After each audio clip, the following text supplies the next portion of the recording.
Salam, hər vaxtınız xeyir olsun əziz qrup üzvləri. İndi kurikulumdan biz testlərimizə baxacağıq. Deməli, fəsil 1-1 təhsilə aid sənədlər, 1-1-1 kurikulum nədir? 1-1-2 təhsil qanunu və ümumi təhsil haqqında Azərbaycan Respublikası qanunundan seçmələr səhifə 6-da öz əksini tapmışdır. Birinci testimiz uyğunluq pozulmuşdur. Ümumiyyətlə, əzizlərim, uyğunluq pozulmuşdur tipli olan testlərdə biz baxacağıq ki, tutaq ki, yazılıb ki, alma meyvə, armud meyvə, yazıb badımcan meyvə. Yəni, deməli, burada o məntiqi cəhətdən də düşünsək baxarıq ki, uyğunluq harda pozulub? Badımcan meyvə deyil, tərəvəzdir. Bax, bu testlərdə də belədir. Yəni, uyğunluğun pozulması odur ki, doğrunun qarşısında yanlış yazılır. Yəni, burada artıq uyğunluq pozulur. Yanlışın qarşısında doğru yazılır. Deməli, bu testləri bu nöqteyi nəzərdən baxacağıq. Baxırıq, A variantı, təhsil alma forması fərdi. Əlbəttə ki, fərdi təhsil alma formasıdır. Yadınızdadırsa, əyani, qiyabi, distant, eksternant demişdik ki, eksternantın təhsil almaları da var. Evdə təhsil alma, stasionar təhsil alma, xəstəxanada təhsil alma.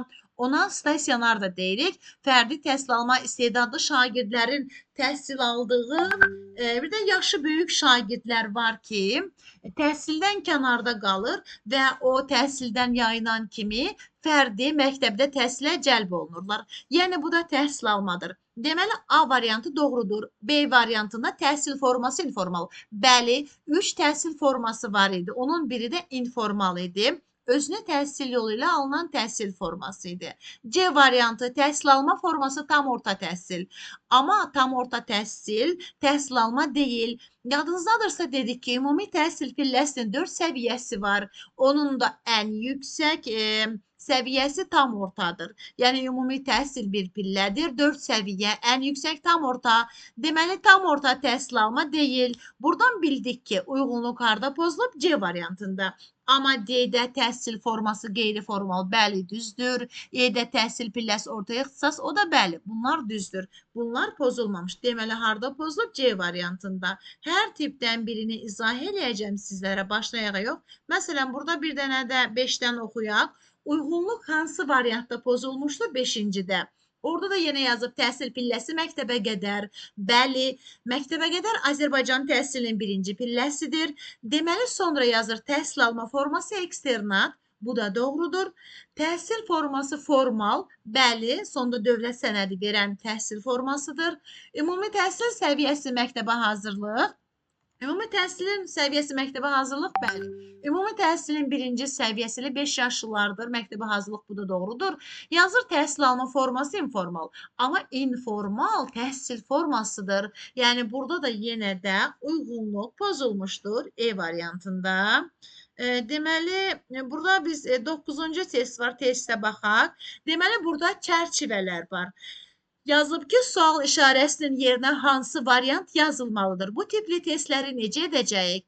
Deməli, sağda bir çərçivə var, solda bir çərçivə var. Ortada bir sual var. Bu çərçivə olmayıb dairə də ola bilər. Bu bir üçbucaq ola bilər. Fərqi yoxdur. Bu düzbucaqlı şəklində olmalıdır, kvadrat olmalıdır. Xeyr, burada əsas məntiq nədən ibarətdir? Sağda çərçivə, solda çərçivə, ortada sual. Bu deməkdir ki, sağla solu ümumiləşdirən nə var? Yəni, bax, tutaq ki, bir tərəfdə yazılıb xətkeş, bir tərəfdə yazılıb pozan.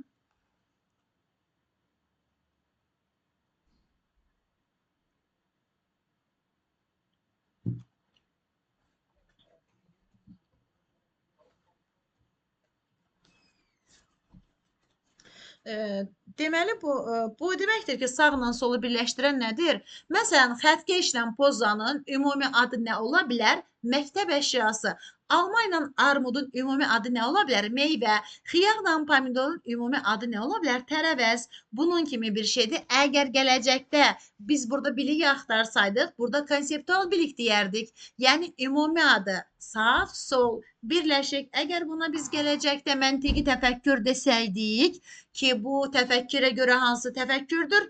İndi bunu gələcəkdə keçəcək, amma indidən bir ipucu verirəm. Biz onda deyərdik ki, bu məntiqi təfəkkürdür. Yəni burada mən yaratmıram ki, burada mən hadisəni qiymətləndirmirəm. Sadəcə olaraq sağ və solun ümumi adını tapıram. Bu da mənim məntiqim. Deməli yazılıb dövlət, cəmiyyət və özü qarşısında məsuliyyəti dərk etmək, pedaqoji işçilərə hörmət və ehtiramla yanaşmaq.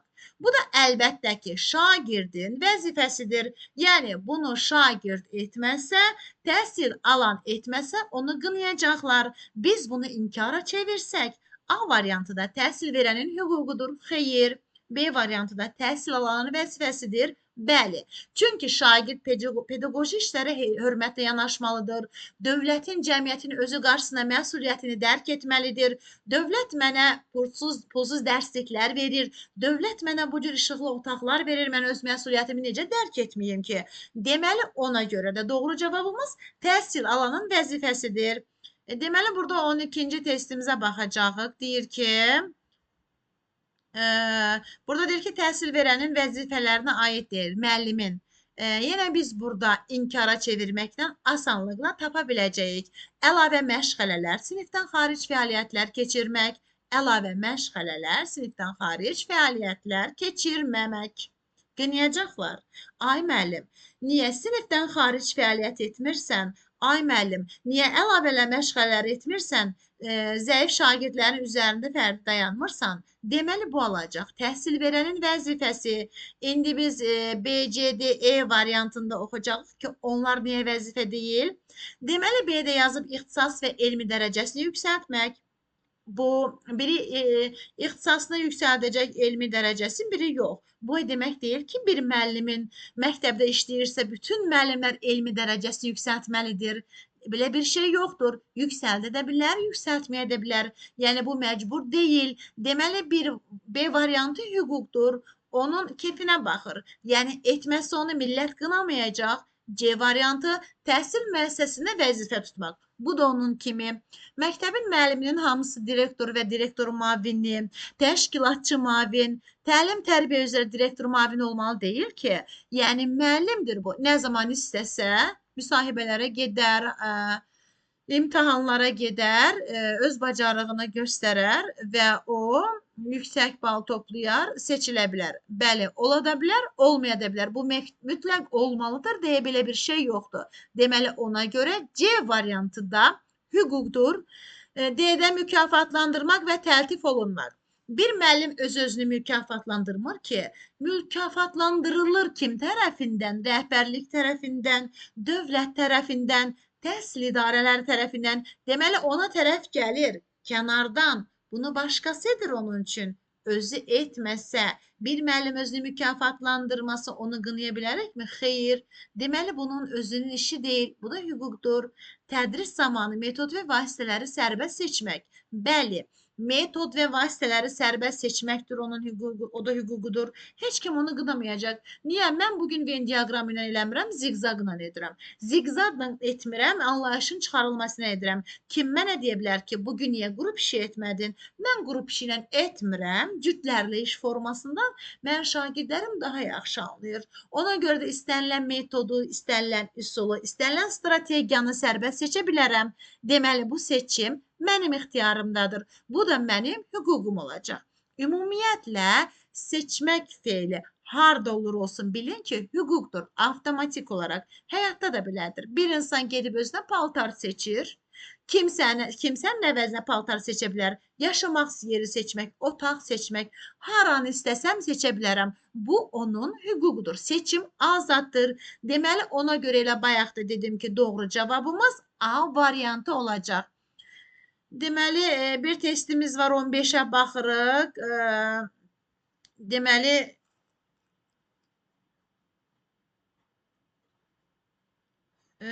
biz hansına baxaq indi?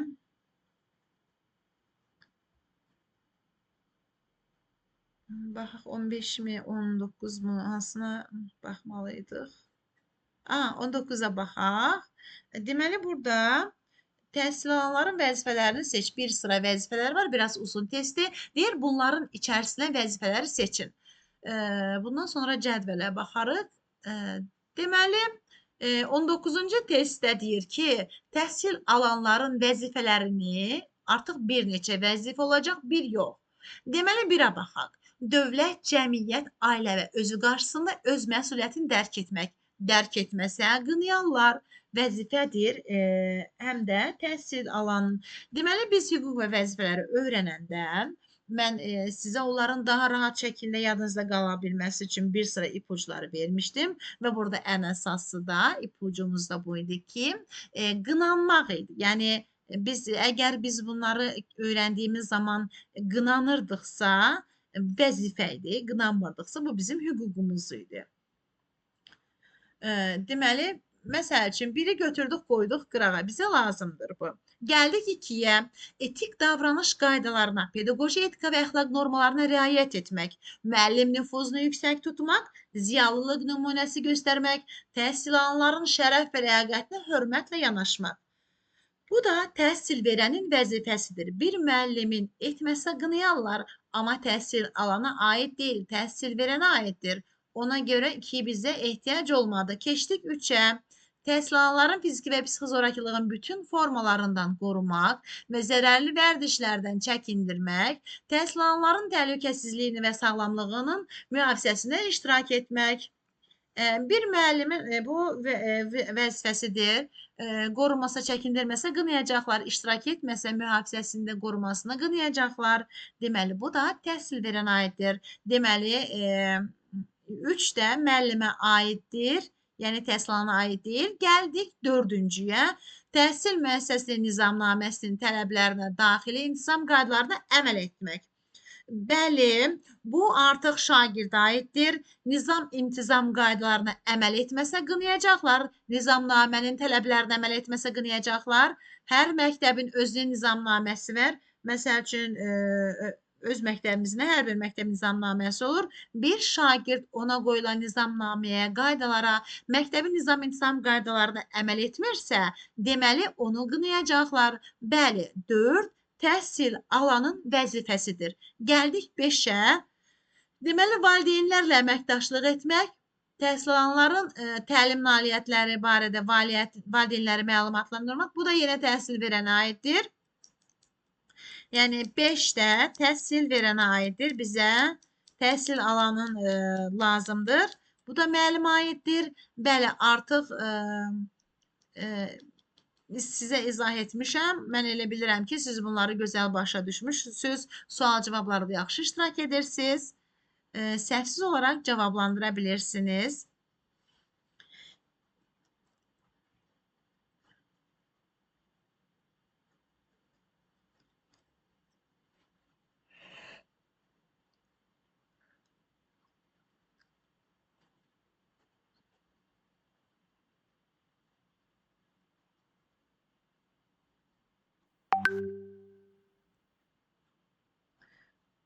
Altıncıya baxaq. Altıncıya baxırıq burada. Sağlam həyat tərzi keçirmək. Bu da təhsil alanların vəzifəsidir və sağlam həyat tərzi keçirməlidir. Yəni sağlam həyat tərzi keçirmək sırf öpnəyi nəzərimlə yanaşım. Mən bunu təkcə şagird üçün götürmərəm daha doğrusu. Bu təhsil verənlərə də aid ola bilər. Təhsil verənə də aid edirəm. Bir təhsil verən də sağlam həyat tərzi keçirməlidir. Bir təhsil alan da keçirməlidir. Bir həyatda aşbaz olsun, fəhlə olsun, müəllim olsun, fərqi yoxdur. Bunun haqqında fikir də bildirmişəm ki, yəni bu həmişə niyə təhsil alana götürülür? Yəni bu təhsil verənə də aid ola bilər. Məsəl üçün, bunu biz həm şagirdə, həm müəllimə aid edə bilərik, amma bizim hüquq və vəzifələrimizdə sadəcə olaraq təkcə burada təhsil alanına yazır. Sağlam həyat tərzi keçirmək şagirdin vəzifəsi kimi görünür, verilib burada.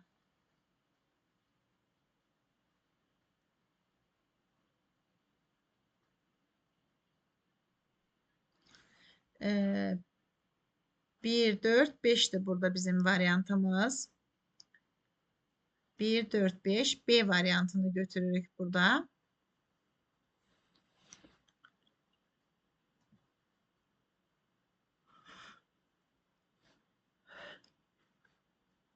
22'dəki cədvələ baxaq. Cədvələ əsasən uyğunluğu müəyyənləşdirən yazıb. İndi cədvəldə necə yanaşacağıq biz? Deməli, cədvəldə deyir ki, bir uyğunluq var, bir uyğunsuzluq var. Ümumiyyətlə, uyğunluq nədir? Uyğunluq odur ki, doğrunun qarşısına doğrudur. Bu da doğrunun qarşısı deyil, cədvəldə alt-altadır.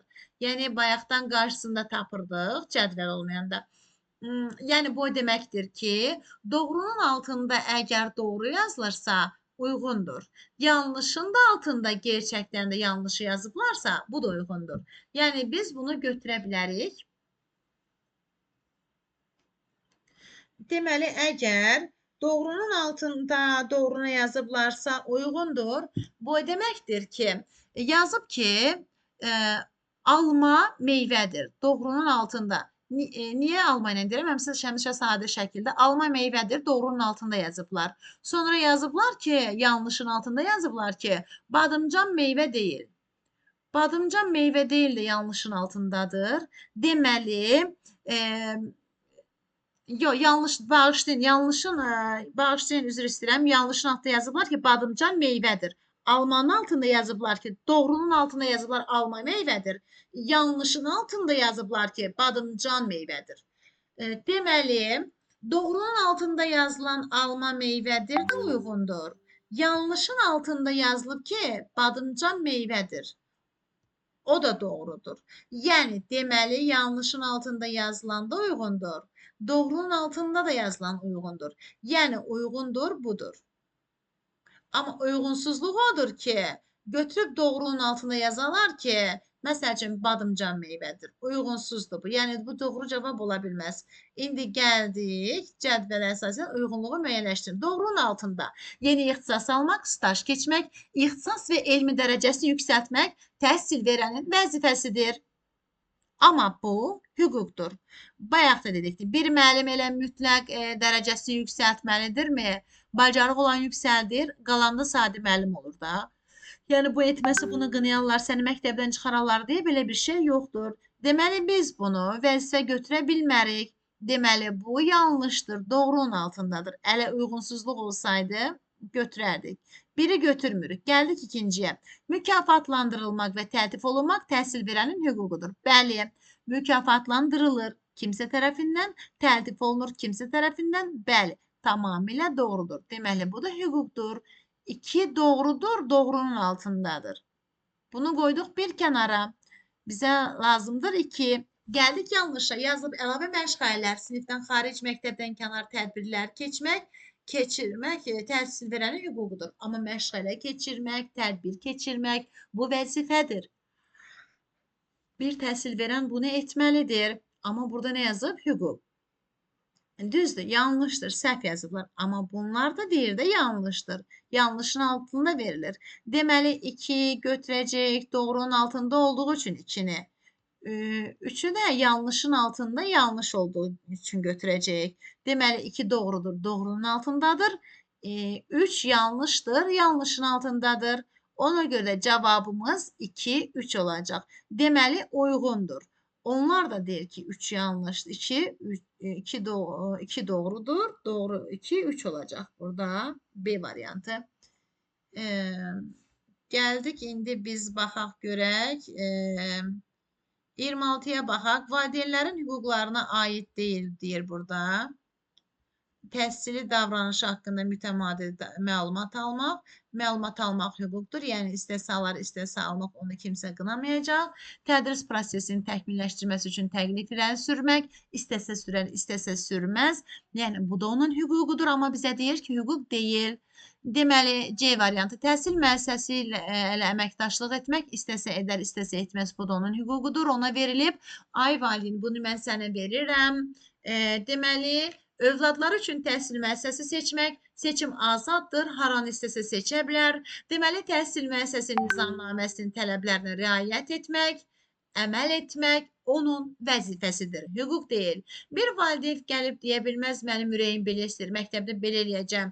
Yox, mənim ürəyim buradan keçmək istəmir, buradan qapı açıb mən buradan keçəcəm. Yəni bunu eləyə bilməz. Axı qayda qanun var. Səs-küy salmamalıdır dəhlizlərdə, dərslərə gələn mane olmamalıdır, yüksək tonla danışmamalıdır. Yəni məktəbin nizam-intizam qaydaları var. Deməli ona görə valideyn də buna görə riayət etməlidir. Onun vəzifəsidir. Ona görə də E variantı vəzifədir, hüquq deyil. Doğru cavabımız E olacaq.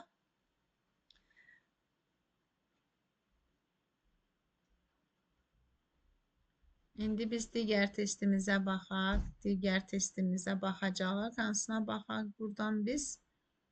Aha, biz buradan baxaq. 30-cu testimizə. Deyir ki, qeyri-formal təhsil forması nədir?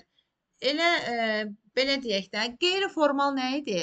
Deməli, dərnəklərdə, məşğələlərdə, sonra dövlət sənədi yoxdur. Burada dərnəkdə, məşğələdə olan təhsil forması qeyri-formal idi. Deməli, burada bir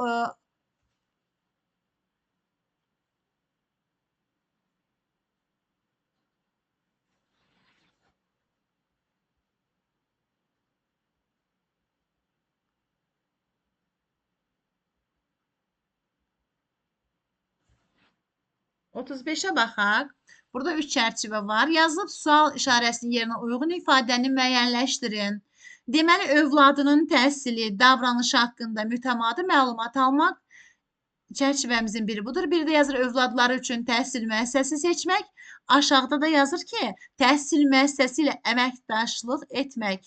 Baxın, övladı üçün məlumat almağı biz demişdik ki, valideynlər sizə bunu veririk. Gəlin məlumat alın, amma ala da bilərsən, almaya da bilərsən.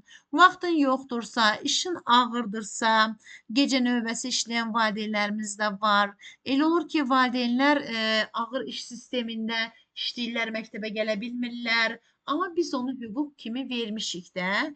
Gələ bilərsən, maraqlana bilərsən. Deməli, övladının təhsili ilə, davranışı ilə bağlı. Bəli. Sonra yazıb övladlar üçün təhsil müəssisəsi seçmək. Seçim azaddır. Hər hansısa seçə bilərsən. Lap yaxın, evinin yaxınlığında məktəb var, oranı seçmirsən, başqa yeri seçirsən, bu da səndən asılıdır. Təhsil müəssisəsilə əməkdaşlıq etmək, yəni tez-tez gəlirsən, əməkdaşlıq edirsən, qarşılıqlı fikir mübadiləsi aparırsan, bu ixtiyarı da vermişik valideynə.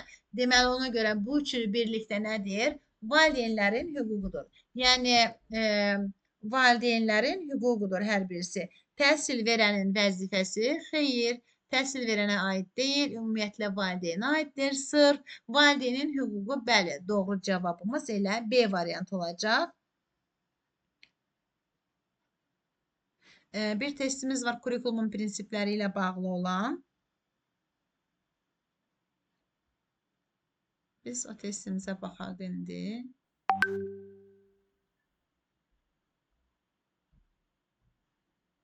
Hə, budur.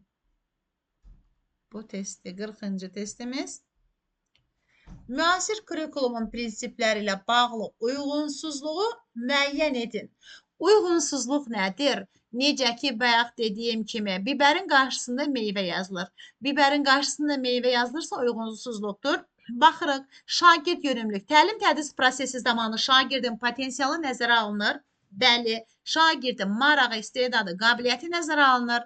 B variantı, şəxsiyyət yönümlülük şagirdlərdə milli mənəvi dəyərlər formalaşdırılır.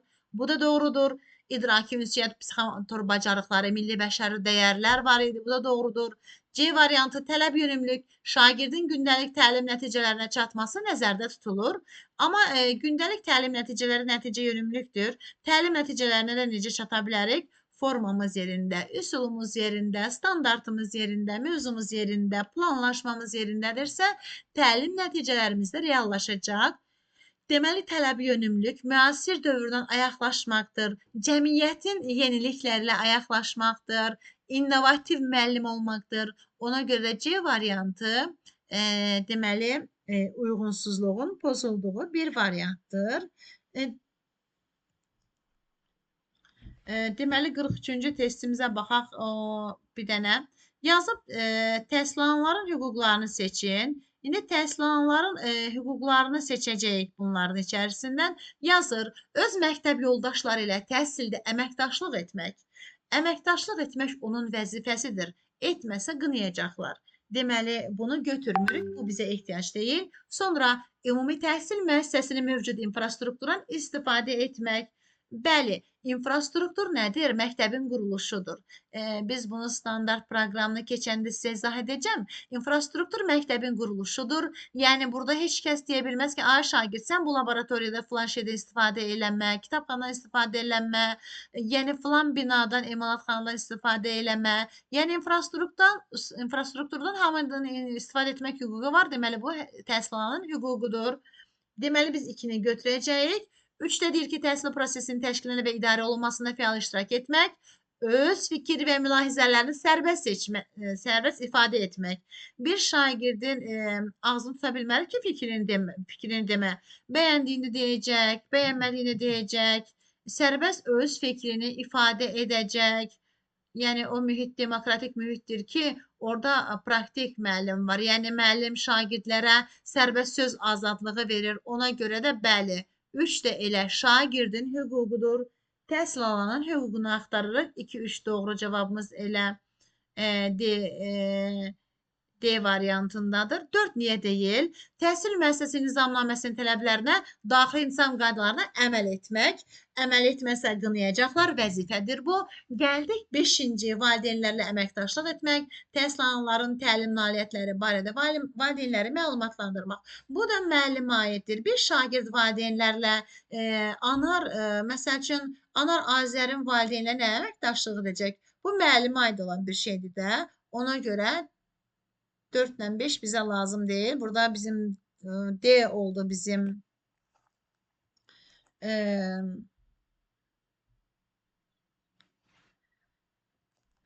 deməli biz 43-də 2 ilə 3-ü seçdik. Düzgün cavabımız D variantı oldu. Digər testimizə baxaq.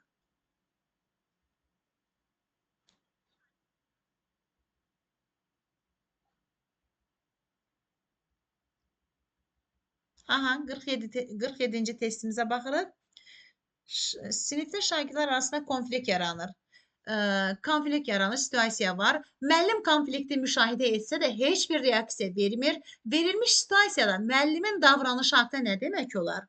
Əslində bu testi yeri bura deyil, qarşınıza çıxacaq deyə dedim. Yəni, əslində bu dəstəkləyici mühitin pozulmasıdır. Dərsin təşkilinə qoyulan tələblər, dəstəkləyici mühitin pozulmasıdır. Sonra biz bunu müəllimin etik davranış qaydaları ilə də əlaqələndirəcəyik. Kitabda olmayan formada testləri də mən sizə izah edəcəm.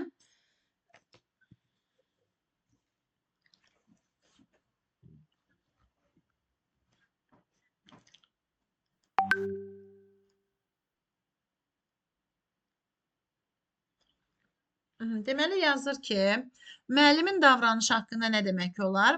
A variantında müəllim təhsil alanlarda fəal vətəndaş mövqeyi formalaşdırmaq. Yəni fəal vətəndaş mövqeyindən danışılır. Yəni konflikt var, müəllim heç bir reaksiya vermir. Yəni A bizə ehtiyac deyil. B-də müəllim məktəb rəhbərliyi ilə psixoloqla əməkdaşlıq etmək vəzifəsini yerinə yetirmir. Xeyr, hələ bu sinifin içində olanlar müəllimin özünə aiddir. Bir müəllim sinifi idarə edə bilmir. Burada nə psixoloq, nə məktəb rəhbəri. Yəni girmirsən sinifdə konflikt var. Bunu qarşılamırsan, deməli bu da aid deyil, B də aid deyil. Testimiz üçün lazım deyil. C-də əslində psixoloqla edə bilər, amma həmən an üçün psixoloq lazımlı deyil. Orada ona görə müəllim təhsil alanların təhlükəsizliyini və sağlamlığı mühafizəsində iştirak etmək vəzifəsini yerinə yetirmir. Tamamilə doğrudur. Çünki orada konflikt yaranır. Bəlkə biri-birinin gözünün altına bir yumruq vurdu. Bəlkə biri götürdü xətkeşi birinin gözünü çıxardı. Uzaq olsun. Deməli, konflikt var, münaqişə var. Müəllim ona baxmır, reaksiya vermir. Elə durub deyir ki, nə olar da. Qoy bir-birini qırsınlar. Mənə dərsimi keçim. Ona görə də, baxın, belə olmaz. Pozulacaq. Yəni, mütləq şəkildə hər hansı bir konflikt varsa, müəllim o konflikti aradan qaldırması lazımdır. Elə sinifdə olan konfliktə kənardan baxmağı heç doğru deyil.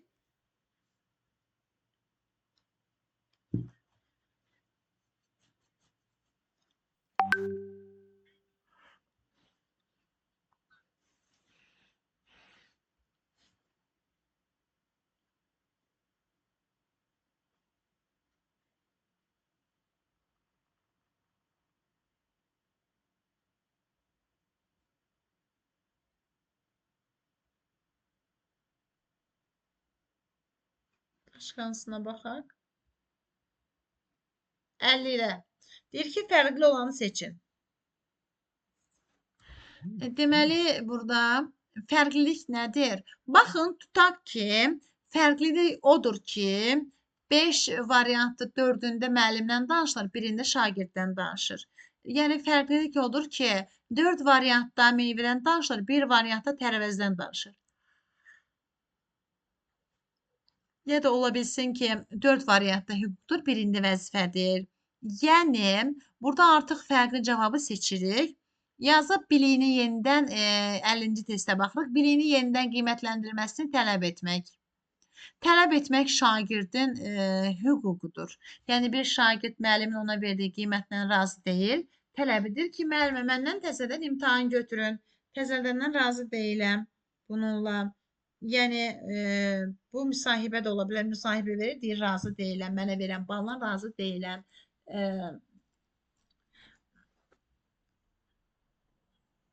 Yəni, hər hansı bir imtahan nəticəsi ilə razılaşmırsınızsa,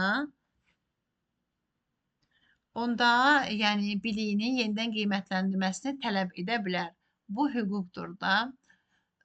Bu hüquq kimi götürürük biz.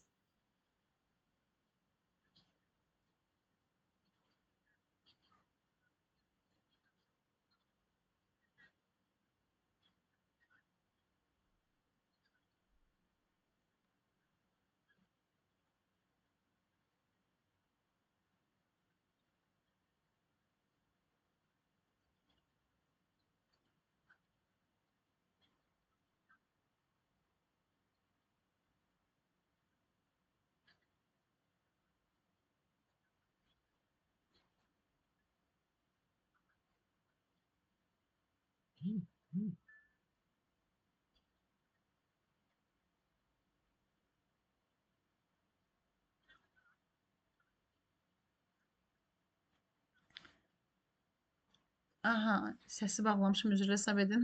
Vay, danışıram. Deməli, A-da biz baxdıq ki, fərqli olanı seçirdik. Deməli, biliyin yenidən qiymətləndirməsini tələb etmək. Bu nə idi? Bu hüquq idi, hüquqdur. Həyat və sağlamlıq üçün təhlükəsiz şəraitdə mənəvi psixoloji cəhətdən sağlam pedaqoji mühitdə dövlət standartlarına uyğun keyfiyyətli təhsil almaq.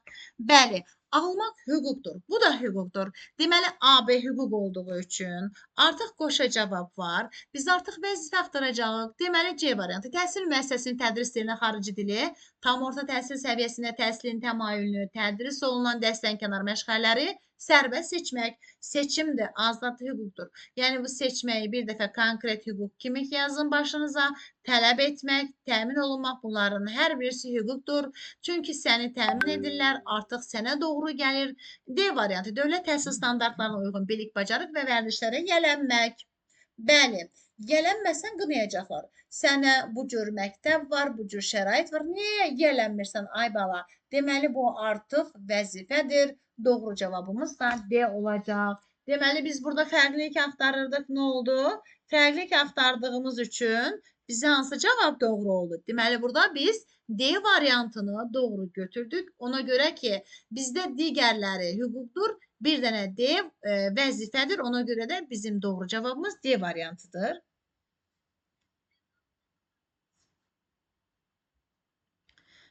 Digər testimizə baxaq. Hansısa birinə baxaq. Buradan, aha, 56-ya baxaq.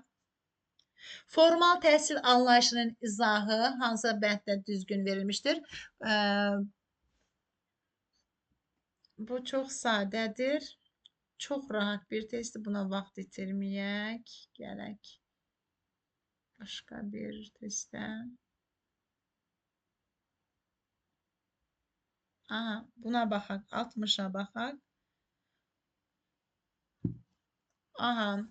Uyğunluq pozulmuşdur. Bəli, baxaq. Deyir ki, formal dövlət təhsil sənədinin verilməsi ilə başa çatan təhsil formasıdır. Bu uyğundur. Qeyri-formal təhsili müxtəlif kurslarda, dərnəklərdə və fərdi məşğələlərdə əldə edilən dövlət təhsil sənədi verilməsi ilə müşahidə olunmayan təhsil formasıdır.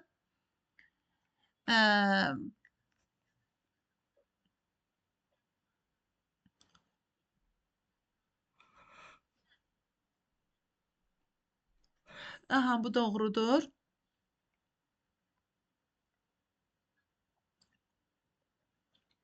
Mütləq oxuyanda cümlələri axıra kimi oxuyun, yarımçıq saxlamayın. Dövlət təhsil sənədinin verilməsi ilə müşahidə olmayan təhsil formasıdır. Bəli, burada da pozulmayıb. Gəldik C variantı. İnformal özünü təhsil yolu ilə biliklərə yiyələnmənin formasıdır. Bəli, bu da doğrudur. İnformal təhsil formasıdır. Formal təhsilin təşkili qaydaları müvafiq icra hakimiyyəti orqanı tərəfindən müəyyən edilir. Doğrudur. Bəli, icra hakimiyyəti deyəndə bildiyiniz icra başçısına söhbət getmir. Burada icra çox zaman hamını çaşdırır. İcra hakimiyyəti imtahan edirmi deyə. İcra hakimiyyəti təhsili icra edən hakimiyyətdir. Bu da regionallar, sektorlar ola bilər. Onlardan söhbət gedir, onların nəzarəti ilə olur. Distant elektron vasitələrin köməyi ilə məsafədən icra edilən təhsil formasıdır. Aha, deməli, distant da nə deyir? Elektron vasitələrin. Buna qədər doğrudur. Testimizin yarısı doğru, yarısı yanlış. Elektron vasitələrin köməyi ilə alınır, amma sonra nə alınır? Təhsil forması, yazmalıdır, təhsil alma forması. Deməli, uyğunluq E variantında pozulmuşdur. Burada bizim yanlış olan variantımız Y'dir. Y variantıdır. Deməli, testlərimizdə 6-cı səhifədən 14-cü səhifəyə kimi olan testləri işləyirsiniz.